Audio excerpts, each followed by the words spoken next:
Sure.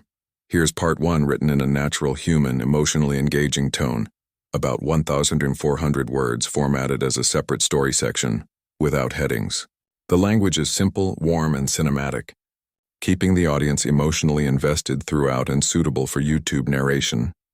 It was one of those lazy Saturday afternoons at the city mall, where people walked in and out of stores carrying shopping bags, sipping coffee and chatting loudly. The air smelled like popcorn, perfume, and fried food. Music played softly from a nearby store, and teenagers crowded the food court laughing too loud for no reason. Among them sat a small group of boys, probably around 17 or 18, dressed in hoodies and sneakers, scrolling through their phones and joking about everyone who walked by. They weren't bad kids, just young, restless, and too full of energy to think before they spoke.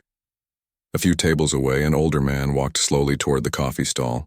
He wore a faded army green jacket, the kind that looked like it had seen better days. His jeans were old and a bit loose, and his shoes looked worn, the leather cracked, the soles uneven. He walked with a slight limp, carefully placing one foot after the other as if every step took effort.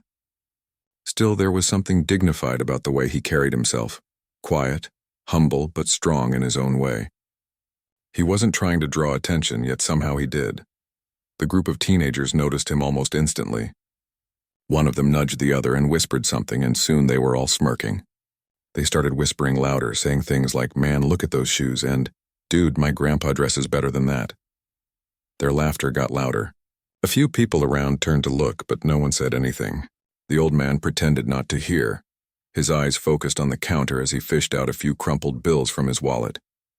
He ordered a simple black coffee and thanked the barista softly. When he turned to walk away, one of the boys made a joke loud enough for everyone nearby to hear. The sound of their laughter filled the air, sharp and careless. The veteran's face didn't change much, but his hand trembled slightly as he carried his cup. He found a quiet corner to sit down, his back against the wall, eyes looking out toward the people passing by. For a moment, it looked like he was somewhere else in his mind. Maybe a memory, maybe just trying to block out the noise. Sitting a few tables away from the group was a young man in uniform. His haircut was sharp, his posture straight even as he sat. The insignia on his chest showed he was a Marine, probably home on leave. He was quietly stirring his coffee, watching the scene unfold. He didn't move right away, but his jaw tightened slightly as he heard the laughter. His eyes followed the old man, noticing the limp, the jacket, and the patches that looked like they'd been sewn and re-sewn over time. He knew right away what kind of man that was. Someone who had served long before him, someone who had carried more weight than anyone could see. The Marine took a slow sip of his drink and kept listening. He heard another round of laughter from the teens, one of them pretending to limp, mimicking the old man's walk. That was enough. He stood up. The sound of his boots against the floor was steady but carried weight. As he walked toward the group, a few people looked up. The boys noticed him too, but they didn't say anything at first. They just looked at him, confused, trying to figure out why a man in uniform was heading their way. He stopped right at their table, standing tall, his voice calm but firm when he spoke. "Something funny, boys?" The laughter died instantly. They exchanged nervous glances, unsure how to respond. One of them mumbled, "We were just joking, man." The Marine didn't raise his voice. He didn't need to. His presence alone was enough to silence the noise around them. "Joking," he repeated, his tone quiet but sharp enough to make them look down. "That man you're laughing at, he's a veteran." One of the boys shrugged slightly, trying to brush it off. "We didn't mean anything, sir," he said, but the Marine wasn't looking for excuses. He turned his head toward the older man sitting in the corner, still holding his coffee like it was something to keep his hands busy. Then he looked back at the teens. "You see those shoes?" he said, his voice softer now, almost like he was talking to himself. "You see that jacket? That man earned them." The teens said nothing. Their laughter was long gone now, replaced by a silence that felt heavy. The Marine didn't look angry. He just looked disappointed, and somehow that hit harder than yelling would have. Slowly he turned away from them and walked toward the veteran. The older man looked up when he saw the Marine coming. His eyes brightened slightly and he stood up out of respect, though it looked painful for him to do so. The Marine stopped a few feet away, straightened his posture, and saluted him. The old man smiled faintly and returned the gesture with a shaky hand. "Sir," the Marine said quietly, "it's an honor." The veteran nodded.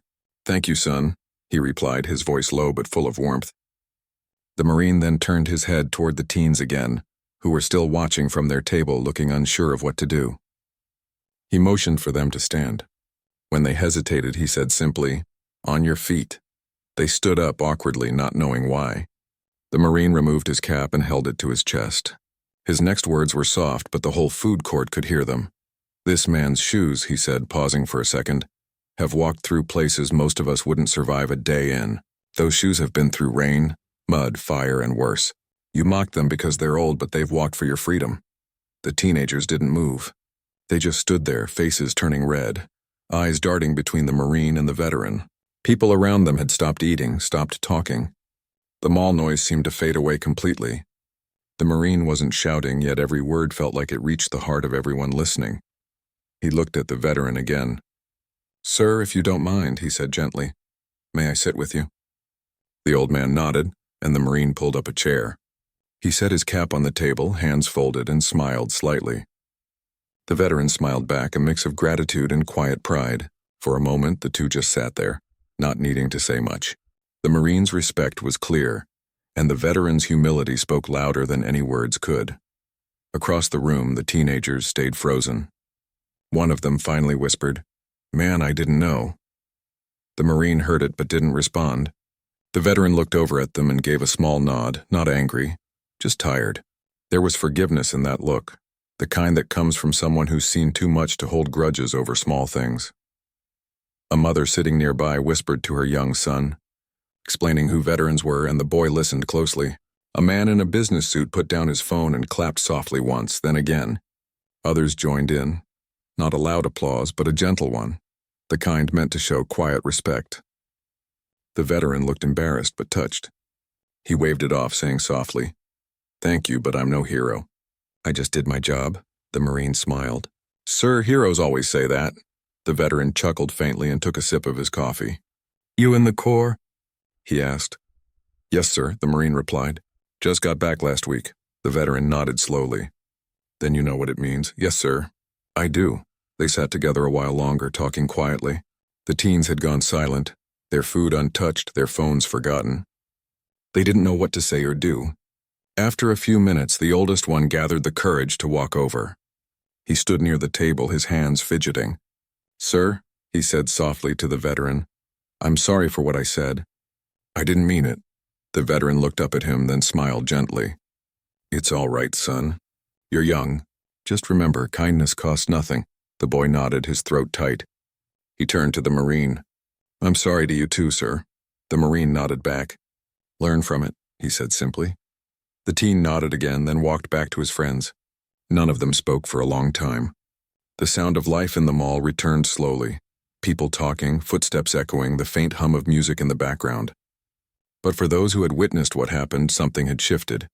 The Marine eventually stood, placed his cap back on his head, and shook the veteran's hand firmly. "Take care of yourself, sir," he said. "You too, son," the old man replied. "And thank you." As the Marine walked away, the veteran sat quietly, holding his cup again. He didn't look upset anymore. There was peace in his eyes, the kind that comes when you realize respect still exists, even when the world sometimes forgets. The teens stayed behind for a while, whispering among themselves. One of them finally said, "We really messed up." Another replied, "Yeah, but I'll never forget that." And maybe that was the point. Sometimes it takes one person's courage to remind everyone else of what truly matters. Respect, gratitude, and the quiet strength of those who've already given so much. Would you like me to continue with part 2 next? Same tone and word count, following this story's emotional flow. The mall had quieted down after that moment, but the air still carried a strange kind of energy, a mix of respect, curiosity, and guilt. The teenagers who had mocked the veteran earlier were no longer laughing. They sat silently at their table, eyes lowered, their minds replaying what had just happened. It was as if someone had pressed pause on their usual careless world, and for the first time, they were really seeing what was in front of them. The Marine sat beside the veteran, their conversation soft but meaningful. The older man's hands trembled slightly as he held his cup, not from fear or weakness but from the years that had taken their toll. The Marine noticed, but he said nothing. He simply waited, giving the man space to speak first. After a long silence, the veteran finally looked up and said quietly, "I didn't think people noticed men like me anymore." The Marine smiled faintly. "We notice, sir," he said. "Maybe not everyone, but some of us do." The veteran nodded slowly, his eyes focused on the coffee. "It's strange," he said. "You spend the best years of your life serving your country. Then you come home and try to fit into a world that's moved on without you. You don't expect much, but a little respect goes a long way." The Marine nodded again. "I understand," he replied. "Some people just don't know what it means. They don't see what's behind the uniform." The older man's gaze drifted toward the teenagers. They were still sitting there, glancing over now and then, clearly unsure if they should leave or say something. "They're just kids," the veteran said softly. "They'll learn." "They'll remember this," the Marine replied. A woman passing by stopped for a moment, recognizing the uniform and the patches on the veteran's jacket. She smiled kindly and said, "Thank you both for your service." The veteran looked up, surprised. "Thank you, ma'am," he said a bit shyly. The Marine gave a polite nod. When she walked away, the veteran chuckled softly. "That doesn't happen often," he said. "Sometimes you go years without hearing it." The Marine leaned back in his chair. "Well, you deserve to hear it more." There was something about the way the Marine spoke, calm, steady, respectful, that made everyone around him listen, even without meaning to. He wasn't trying to be a hero or make a scene. He just believed in what was right, and that belief carried weight. After a few minutes, the Marine stood up and walked toward the group of teenagers again. Their eyes widened a little when they saw him coming. He didn't look angry. He looked thoughtful, maybe even kind. He stopped in front of their table and said, "Come here a second." They hesitated. One of them asked quietly, "Are we in trouble?" The Marine shook his head. "No," he said. "Just come over." They got up slowly, shuffling their feet as they walked toward the table where the veteran sat. The old man smiled faintly when he saw them, sensing what was happening. The Marine stepped aside, giving them space. "He's got something you should hear," he said. The teens looked confused. The veteran gave a gentle smile and said, "You don't have to be scared, boys. Sit down." They pulled up chairs, awkward and unsure of where to look. The veteran took a slow sip of his coffee and looked at them kindly. "You know," he began, "when I was your age, I didn't know much about the world either. I thought I had it all figured out. But the world has a way of teaching you things you can't learn in a classroom." The boys listened quietly. One of them fidgeted with his hands, another stared down at the floor. "I joined the Army when I was barely older than you," the veteran continued. "Didn't come from much. Thought I'd see the world, maybe make something of myself. I didn't know what I was walking into." He paused, eyes distant, as if he could see something far away. "The first time I wore a pair of boots like these," he said, tapping the floor with his worn shoes, "I thought they were uncomfortable. Too tight, too heavy. But after a while, they stopped being shoes. They became a part of me. They carried me through places I didn't think I'd survive." The Marine stood quietly nearby, his hands behind his back, listening with the same respect as everyone else. The veteran went on. "A good friend of mine gave me this pair after my own were ruined in the field. He was a kind man, always smiling even when things got rough. We used to joke that one day we'd both come home, buy a small place somewhere and live quiet lives. But he didn't make it back." His voice softened. "These shoes remind me of him. Every step I take in them, I remember his kindness, his courage." One of the teenagers swallowed hard. His eyes glistened a little, and he quickly looked away. The veteran noticed but didn't say anything. He just smiled softly. "So when you laughed at my shoes," he said gently, "you didn't just laugh at old leather. You laughed at a story. You laughed at someone's memory." The boys' faces fell. None of them could meet his eyes now. The Marine placed a hand on the veteran's shoulder, a quiet sign of respect. The veteran leaned back in his chair and said, "I'm not telling you this to make you feel bad. I'm telling you because I want you to understand. You can't always see what people have been through just by looking at them. Sometimes the strongest people are the ones who look the most ordinary." The teens nodded slowly. The Marine stepped forward again and said, "That's why we always show respect even when we don't understand someone's story." The veteran smiled at the Marine. "He gets it," he said. "He's been there." The Marine nodded. "Yes, sir. I've met men like your friend, and I've lost a few too." For a few moments, no one spoke. The noise of the mall returned in the background. Soft chatter, the sound of footsteps, music playing from a store nearby. But at that table, time felt different. There was quiet understanding and maybe something healing in the air. Finally, the oldest teen cleared his throat and said softly, "Sir, we're sorry, really, we didn't know." The veteran smiled again, his eyes kind. "I know you didn't," he said. "It's easy to laugh when you don't understand. But you're learning now, and that's what matters. Don't carry guilt. Carry wisdom." The Marine nodded approvingly. "He's right," he said. "You made a mistake. Everyone does. What counts is what you do after." The teens nodded, all of them quiet but sincere. One of them asked timidly, "Can we buy you something to eat, sir?" The veteran chuckled. "That's kind of you, but no need. I've got my coffee and that's enough." The Marine smiled slightly. "Tell you what," he said. "Why don't you all sit down and eat together? That's how people learn, by talking, not avoiding." The veteran looked surprised but agreed. "I wouldn't mind some company," he said with a smile. And just like that, something changed. The group of teens pulled up more chairs and the Marine helped move the tables closer together. What had started as mockery had turned into a shared meal, quiet at first, but slowly warming with laughter and conversation. They asked the veteran questions about his service, what it was like back then, and how things had changed. He told stories that were gentle and meaningful, focusing on friendship, teamwork, and hope. He didn't talk about battles or pain. Instead, he spoke about the people, the ones who had become like family to him. The teens listened closely, asking questions about small things, what soldiers ate, how they slept, how they stayed brave. The Marine chimed in here and there, explaining what it was like now, how things had evolved, but how some values stayed the same: courage, loyalty, and respect. By the time they finished eating, something had shifted completely.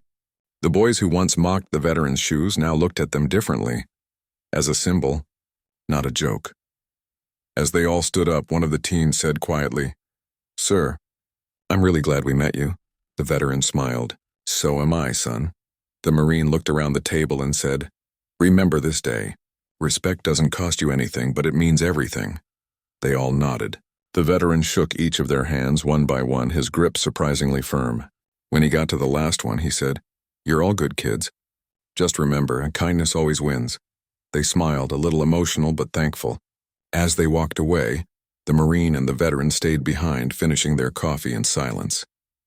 The Marine finally said, "You handled that better than anyone could." The veteran chuckled softly. "Sometimes people just need to be reminded." "Not yelled at, reminded." The Marine nodded. "That's true, sir."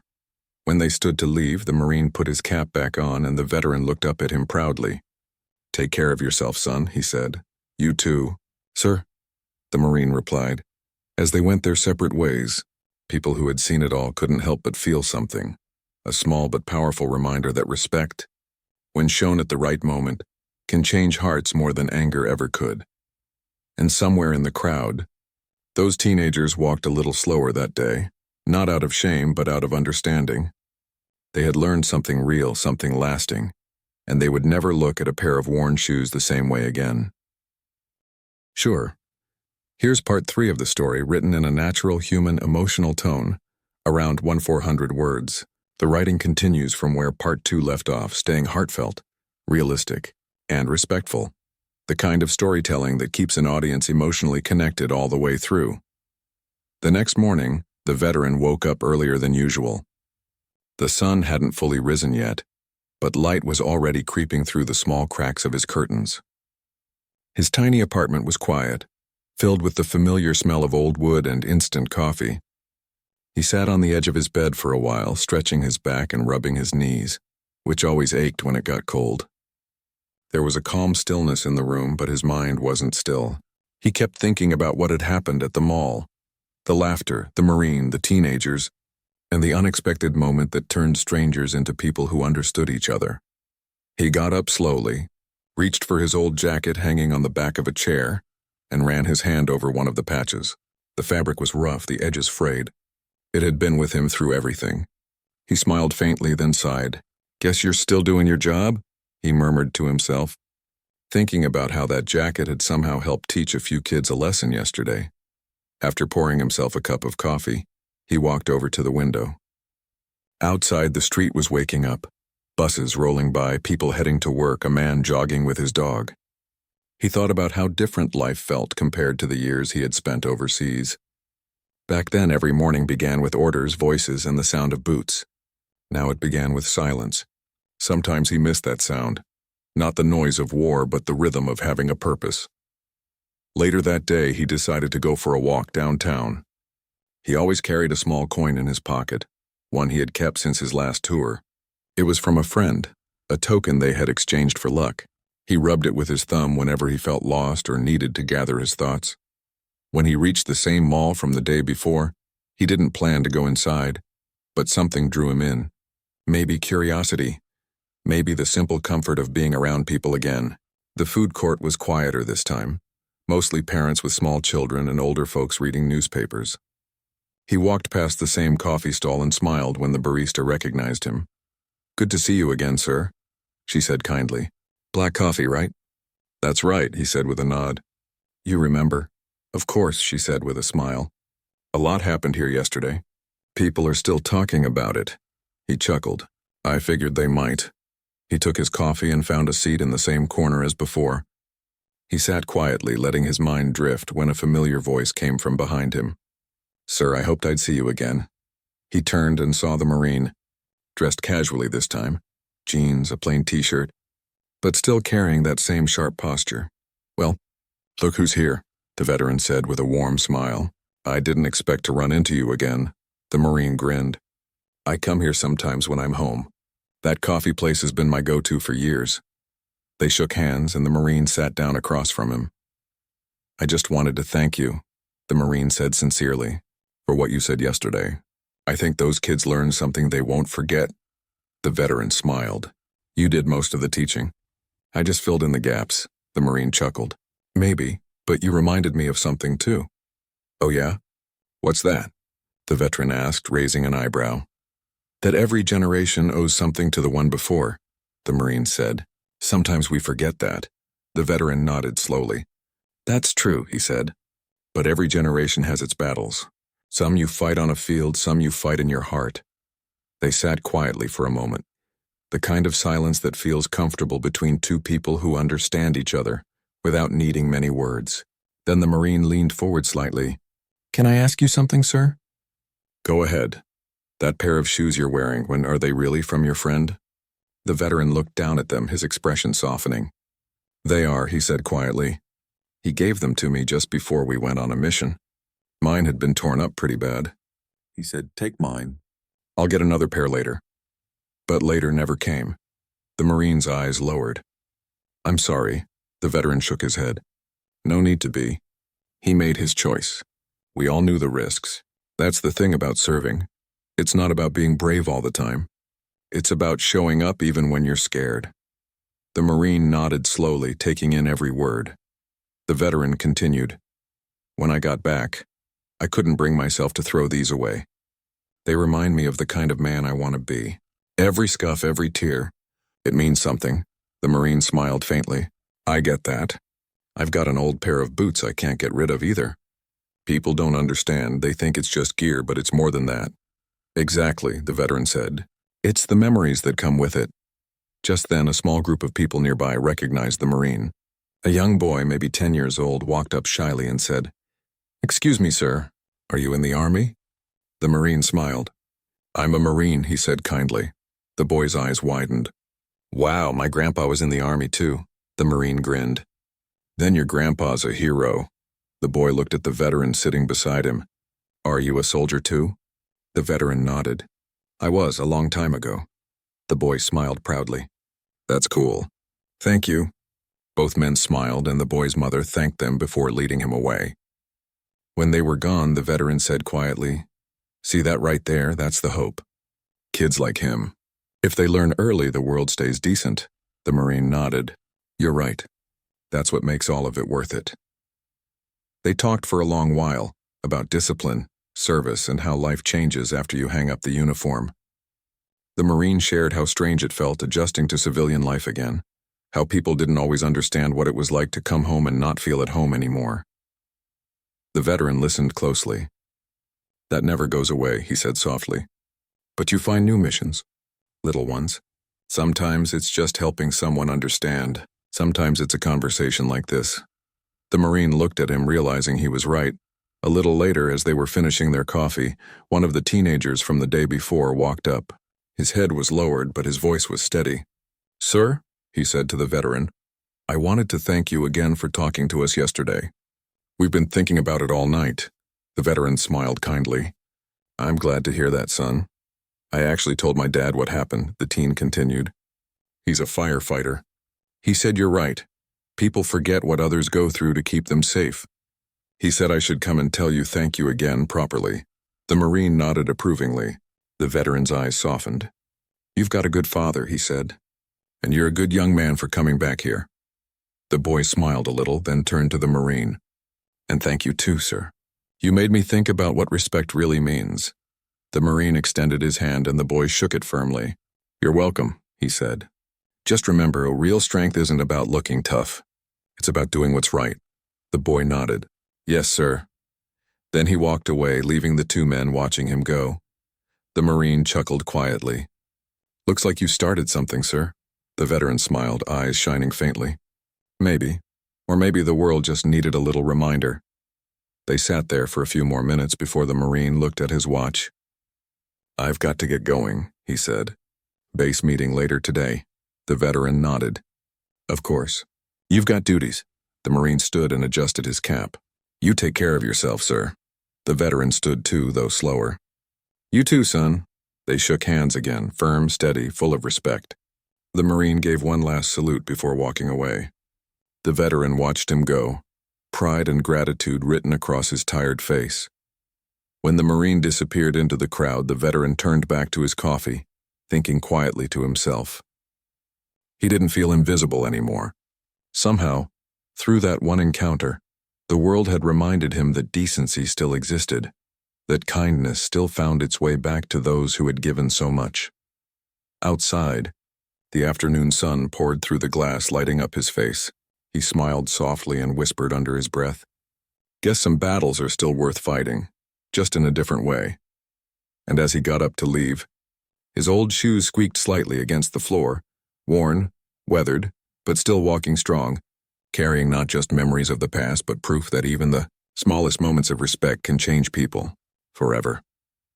Would you like me to continue with part 4 next, where the teenagers meet the veteran again and show how the lesson begins to change their behavior and outlook on life, in the same heartfelt tone and word length? Sure. Here's part 4, written in the same heartfelt, realistic tone. It continues naturally from part 3, keeping the language simple, human, and emotionally grounded. Every moment is crafted to keep listeners engaged while staying wholesome and policy safe.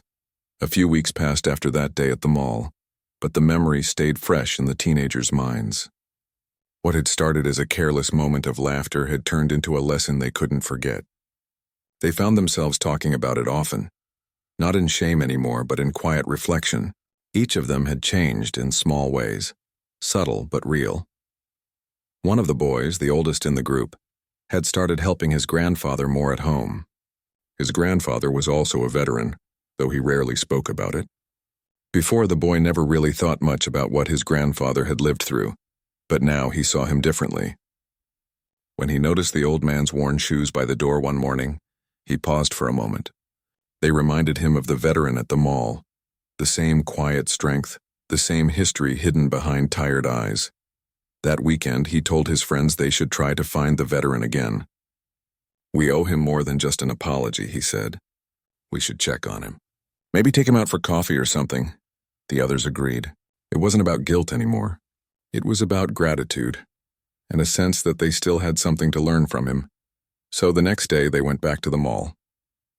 The food court was as busy as ever, filled with laughter, chatter, and the smell of fries and coffee. They split up and looked around, scanning every corner, but the old man wasn't there. They waited for over an hour, hoping he might walk in, but he didn't. Finally, one of them went up to the coffee counter and asked the barista, "Excuse me, do you remember an older man who comes here often? He wears an army jacket and usually drinks black coffee." The barista smiled. "Of course. He comes by a few times a week. Quiet man, very polite. Do you know where he lives?" One of the boys asked. She shook her head. Sorry, I don't. But he mentioned he lives near the park a few blocks down. Maybe you'll find him there. He likes to feed the birds sometimes. They thanked her and left the mall, walking toward the small park she had mentioned. It was a sunny afternoon, the kind of day where the air feels soft and the world seems calm. When they reached the park, they looked around, families having picnics, kids playing with kites, an old man reading a newspaper on a bench. And then, near the fountain, they saw him. The veteran sat quietly on a wooden bench, a small bag of breadcrumbs in his lap, tossing bits to a group of pigeons. His same old jacket hung loosely over his shoulders, and his shoes, those familiar worn shoes, rested gently on the pavement. For a moment, the boys just stood there, unsure how to approach. The oldest finally took a step forward. "Sir," he called softly. The veteran turned his head and smiled when he recognized them. "Well, look who it is," he said warmly. "Didn't think I'd see you boys again." They walked up to him, shy but smiling. "We came to see how you're doing," one of them said. "I'm doing just fine," the veteran said, brushing off a crumb from his knee. "And you?" "We're good," the oldest replied. "We've been talking about that day a lot. It really stuck with us," the veteran nodded. "Good," he said. "That means you were listening." They all laughed softly, the kind of laugh that comes from comfort, not nervousness. One of them sat down beside him and asked, "Do you come here often?" "Every couple of days," he said. "I like the quiet. These little fellas," he nodded toward the birds, "they keep me company." The boys looked at each other and one said, "You shouldn't be sitting here alone all the time. We should hang out with you sometimes," the veteran smiled. "That's kind of you, but I'm used to being alone. It's not so bad once you get used to it." The oldest shook his head. "Still, I think people like you shouldn't be forgotten. We didn't know what you went through before. Now we do, at least a little." The veteran looked at them, his eyes softening. "You boys remind me of the young men I served with. Full of energy, always joking around. You've got good hearts. Sometimes it just takes a nudge to see things clearer." They stayed with him for a long time that day. He told them more about his time in the service. Not the battles or the pain, but the friendships, the brotherhood, and the moments of kindness that got him through. He spoke about his best friend again, the one who had given him the shoes. "He used to say that every step we take after the war is a gift," the veteran said. "That's why I never complain. Even on hard days, I remind myself, I'm still walking. I'm still here." The boys listened closely, feeling a deep respect that words couldn't quite describe. One of them asked, "Did you ever see his family again?" The veteran's eyes turned distant for a second, then he nodded. "I visited them once years later. His mother hugged me like I was her own son. I still write her sometimes. She's in her 90s now." There was a quiet pause. The oldest boy finally said, "You're like a hero, sir." The veteran chuckled softly. "Heroes are the ones who didn't come back," he said. "I'm just a man who got lucky enough to keep going."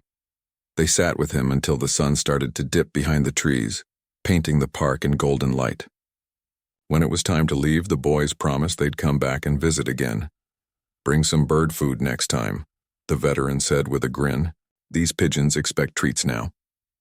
"We will," they said together, smiling. From that day on, they began visiting him regularly, sometimes after school, sometimes on weekends. They'd bring him coffee, sandwiches, or just company. The veteran became like a mentor to them. He never lectured, never scolded, but his stories always carried lessons about humility, patience, and gratitude. One afternoon, he told them, "You know, respect doesn't always come from big gestures. Sometimes it's as simple as listening. The world needs more people who listen." The boys nodded. They started noticing small things in their daily lives. People struggling with groceries, elders crossing the street, kids sitting alone. Without even realizing it, they had started becoming kinder. They'd help out quietly without needing attention or praise. At school, one of their teachers noticed the change. "You boys have been different lately," she said one day. "More focused, more mature. Something good must have happened." They just smiled at each other. "Yeah," one of them said. "Someone taught us something we'll never forget." Meanwhile, at the park, the veteran's days didn't feel so lonely anymore. He had something to look forward to. Their visits, their laughter, their stories about school. He would tell them, "You remind me that life goes on and it's still good." One afternoon, the Marine came by again. He spotted the group sitting with the veteran near the fountain. He smiled, walking over. "Looks like you've got company," he said. The veteran looked up, grinning. You could say that. My new recruits, the Marine laughed. Glad to see they're still learning. The boys greeted him with excitement. Hey, sir. We didn't think we'd see you again. Had some time off, the Marine said. Thought I'd stop by and check on you all. They talked for hours, sharing stories, laughing, and even tossing crumbs to the pigeons. The Marine was proud of how much the boys had grown. Looks like you turned a bad moment into something good, he told them. One of the boys said.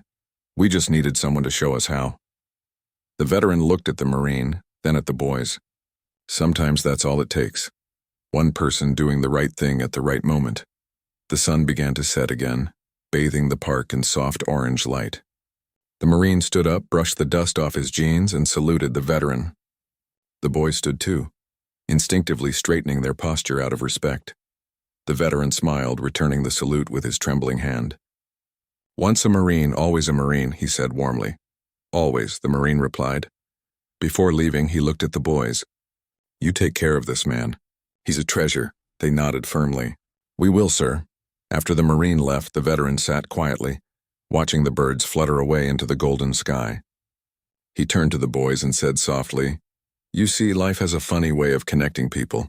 One day you're strangers, the next you're part of each other's stories. The oldest boy smiled. I think that's true, sir. And we're glad you're part of ours. The veteran smiled, eyes glistening slightly. And you boys are part of mine. As the park lights flickered on and the air turned cool, they all sat together, sharing stories until it grew dark. None of them wanted to leave because in that small circle, something rare had formed, a bond built from respect, understanding, and the quiet power of second chances. Would you like me to continue with Part 5, the final emotional conclusion, in the same natural tone and 1,400-word format?